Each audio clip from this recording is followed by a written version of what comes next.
Well, I cannot believe it. We are 1 week away from the Gay River Run, and we at News for Jax are going to be broadcasting the race live again. I'll be running the race with the Julie Cam, and then Julie and Jamal will be live. I think your desk is in between the start and finish line, which is different this year compared to last year. So let's get into first, the expo is also different. It's going to be in Daly's Place or at the Flex Field at the stadium. So on Thursday, you can pick up your packets from noon until 6 p.m. And then Friday, you can pick up your packets 10 a.m. until 6 p.m. We'll be live Friday. I know I'll probably be live over there at Daly's Place as we, get ready less than 24 hours at that point until the race. What will also be different is kind of some of the parking and the start finish line. So let's talk about that overview. Do you like the changes made this year to the race course, or did you kind of like it last year more? And just how much does this start finish line, does it change kind of the mental side of your running at all, or is it kind of just like who cares? It's just to change the start finish line. Yeah, these are great questions. I like the changes, and I'll tell you why in a moment.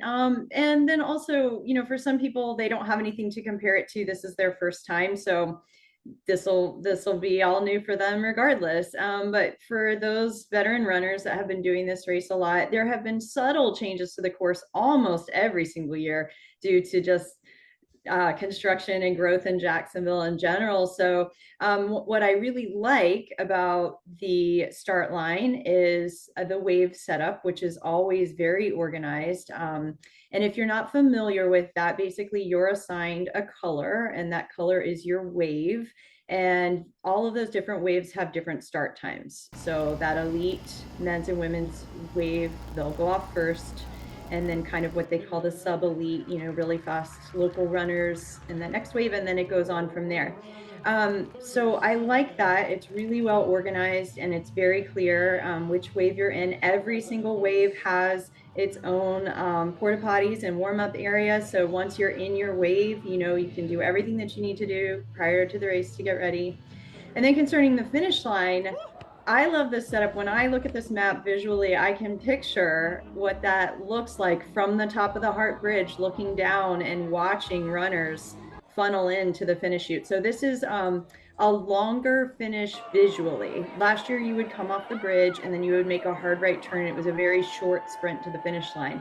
Now it's going to be come off the ramp, and you don't have to turn. You just keep going straight, and you'll be able to see runners all the way down that chute as your visuals, as your little carrots out in front of you, if you will. And then concerning that elite men's and women's race that we spoke of a few weeks ago, the elite women get the head start. So the elite men will be able to see exactly the ponytails that they are chasing coming off of that bridge, and they'll be gauging, how much time do they have to reel them in.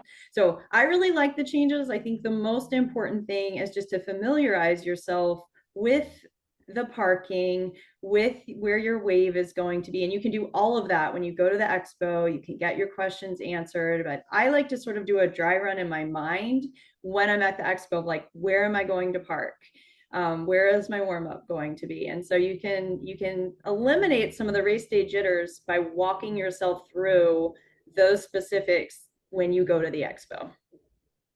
And I think there's over 15,000 people now registered for the race. So you would expect that, you should probably get there way before the start time, correct? Yeah, it's just one of those races where, I tell people at 15,000, that sounds like a lot. This race did sell out last year. So also, if you're on the fence for registering, don't wait, get that registration in. But it's a hurry up and wait situation. It's way better to be down there and parked and just hanging out in your car, having your coffee if you're a coffee person, having your bar if you need your bar, whatever it is, hanging out with your friends. It's just better to get down there, get parked, and get situated, because you have to remember this race does involve some road closures as well. At a certain point, you will no longer to be able to go a certain way on certain roads, because this is a very safe course, so it will have closed roads throughout. So I always just say it's better to get down there early, and then you can spend a little bit of time listening to your favorite music or relaxing, as opposed to getting down there and panicking and feeling rushed. And that's just not a great way to start your race.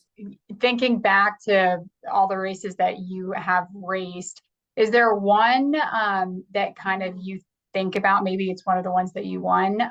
Yeah, there is. It's a good question. If you wouldn't have asked me that, as soon as you mentioned it, just it jogged to the front of my mind, sprinted to the front of my mind. It was my PR, so personal record. It was probably the peak and the prime of my career, and I had run that race just enough to have my strategy down and to figure out, not to go out too fast in the first mile. I had run in the elite field a couple of times, so I wasn't as nervous as I was the first time I had run in that field. And that day, yeah, I think I ran a 54 and the weather aligned. It was one of, as a runner, is what we say, all the stars aligned kind of days that you just dream about. And you just knew it from the warm up and the start line, like today's going to be the day. And I think I was working hard but like smiling a lot of that race. Just it was the easiest the bridge ever felt, and it was just kind of yeah, and had a nice kick into the finish line. And then my memory of that finish line was Chris McCaffrey. Like I keep mentioning this head start I had at that time, and in that year, a 6-minute head start over him, and he was coming down the bridge catching me, and rather than blowing by me, we finished together. He gave me that added push, and we finished together. So it was kind of cool. It was the top two local men and women finishing together down the home stretch, and I just don't think that's something I could ever script again.